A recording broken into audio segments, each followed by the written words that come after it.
Good afternoon.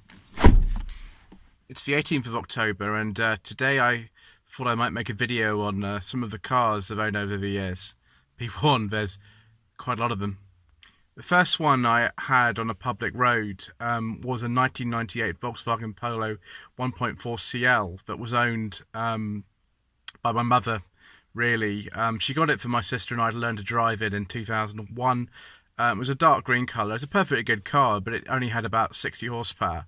Polos are quite well-made cars. They're comfortable. It was generally quite a reliable car, but it wasn't terribly exciting.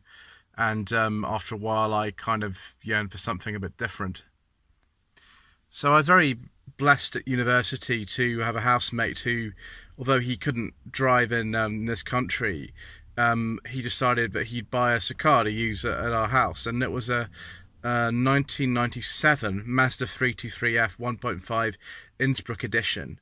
It was a silver colour, it had alloy wheels, a spoiler.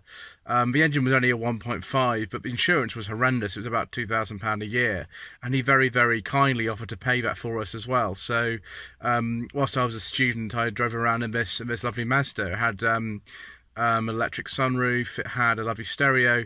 It was a really, really good car for somebody who was 19. Although, you know, most of my friends drove much more sensible cars than this, and I had that until about 2005.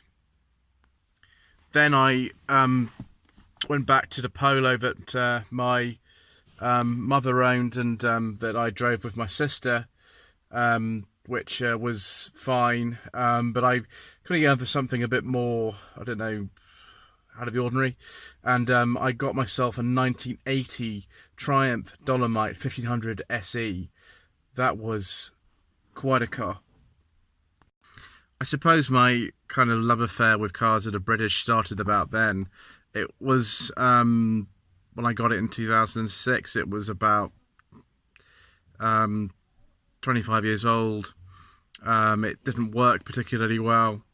I had to do something with the brakes, put a new battery in it. The choke lever wouldn't stay out, so you had to hold it whilst the car warmed up.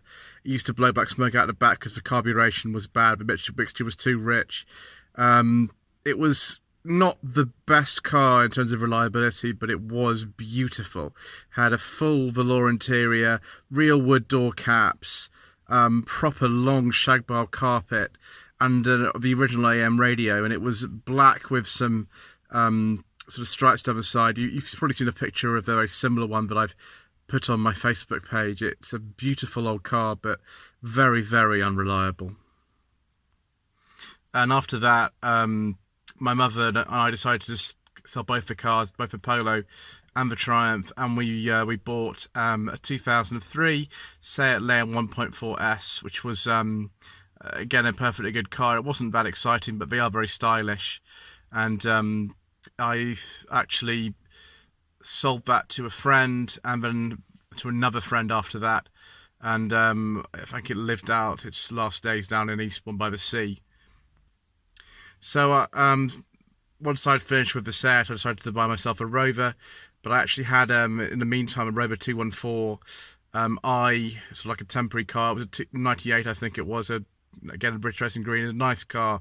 I didn't like the driving position particularly, so I then moved on to a 2004 Mark II Rover 45 1.4 Club SE, which I really, really liked, although it wasn't, again, that reliable.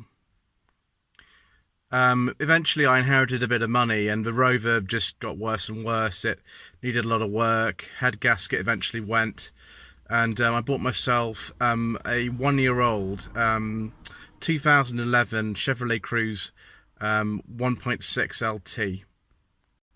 I really liked the Chevy Cruze, actually. They're very, very undervalued cars and very underrated. It's basically a Vauxhall Astra with a more desirable type of styling and a nicer interior, same engines and a gearbox, everything like that. It was a really good car.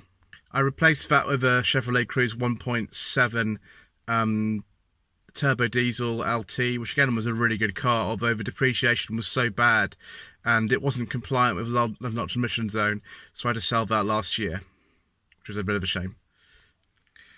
About a month after I bought the second Chevy, the 1.7 diesel Chevy, I then bought myself a 1996 Rover 216 SLi Automatic as like a sort of fun kind of car, and that was not a bad car. I didn't pay that much for it, but again, being a Rover, it wasn't that reliable, and I had to sell it after a year. And after which I bought the 2014 MG3 1.5 style, which you've probably seen in some of my videos, which is my wife's car, and it was a more suitable thing for her to learn to drive in. And to replace my Chevy Cruze 1.7 turbo diesel, I bought last year a 2017 Seat Toledo 1.0 TSI Xcellence, and you've probably seen a video of that as well, so I'm not going to go into too much about that.